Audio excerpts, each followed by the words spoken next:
సుమారుగా 45 రోజుల నుంచి ఏదైతే ప్రభుత్వం తీసుకున్న నిర్ణయం ఉందో ప్రభుత్వ మెడికల్ కళాశాల జగన్మోహన్ రెడ్డి గారు గత ప్రభుత్వంలో 17 మెడికల్ కళాశాలని ప్రభుత్వ మెడికల్ కళాశాలలు కట్టాలి.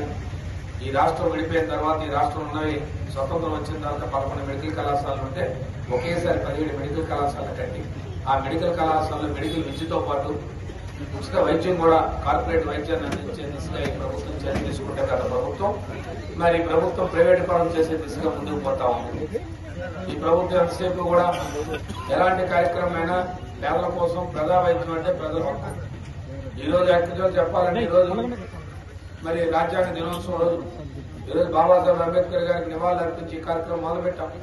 రాజ్యాంగంలో ఆ రోజు ఆనాడు ఏం చెప్పారంటే ఏ ప్రభుత్వాలు ఎన్నుకోబడిన ప్రభుత్వాలు ఉంటాయో ఆ ప్రభుత్వాలు విద్య గాని వైద్యం గాని ఆ ప్రభుత్వాలు ఈ రాష్ట్రంలో ఉన్న ప్రజలందరికీ కూడా ఉచితంగా అందించాలి, అప్పుడే రాజ్యాంగ స్ఫూర్తి ఉంటుందని చెప్పి ఆనాడు పెద్దలు చెప్పారు.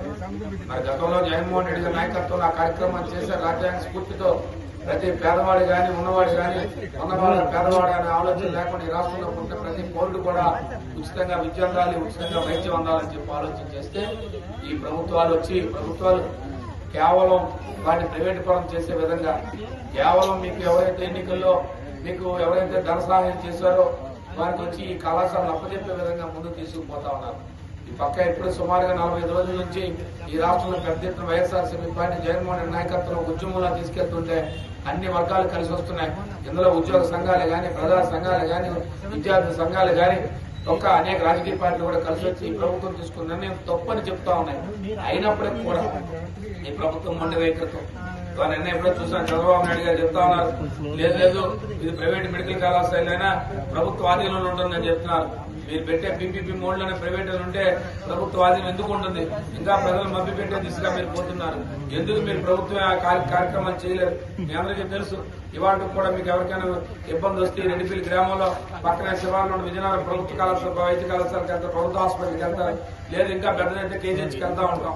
ఎందుకు ఇవన్నీ చేస్తా ఉంటాం? ఇప్పటికి కూడా అది ప్రభుత్వ హాస్పిటల్ కాబట్టి పేదవాడికి చిన్న ఇబ్బంది వచ్చినా ఇమ్మీడియట్ గా హాస్పిటల్కి వెళ్తాడు. ఇక్కడ కూడా నయం కాకపోతే కేజీహెచ్కి వెళ్తాడు. కానీ ఇవాళ ఆ కార్యక్రమాలు కాకుండా మీరు ప్రజా వైద్యం మీకు తెలుసు ఎన్ఆర్ హాస్పిటల్ ఉంది తగరపల్స్ ఎన్ఆర్ హాస్పిటల్కి వెళ్తే మీకైనా ఉచితంగా వైద్యం చేస్తారో చూడండి, వెళ్ళండి, ఎవరైనా అడగండి. ఏదైనా ఆపరేషన్ కావాలనుకుంటే మీరు డబ్బు కట్టండి, లేదా మీరు కేజీహెచ్కి వెళ్ళిపోండి అని చెప్తారు. లేదు